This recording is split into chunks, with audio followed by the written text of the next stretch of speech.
Hello, in this video we will define the fundamental movements that are necessary for understanding arthrokinematics. These movements are roll, slide, otherwise referred to as glide, and spin. Okay, the first movement that we will examine is the roll. And a perfect example for that would be driving a car. Rolling occurs when multiple points on one rotating articular surface contact multiple points on another articular surface. So, as the car drives from point A to point B, multiple points on the wheel of the car have been in contact with multiple points on the road. Next is slide, also referred to as glide.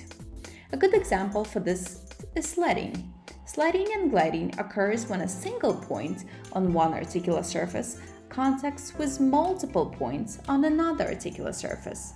So, in this example, as the sled was moved from point A to point B, a single point on the sled was in contact with multiple points on the ground.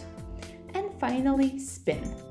It occurs when a single point on one articular surface rotates while in constant contact with a single fixed point on another articular surface.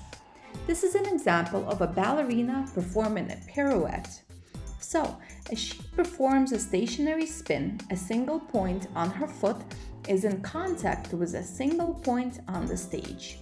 I hope these examples were clear and this video was helpful. If it was, give it a like.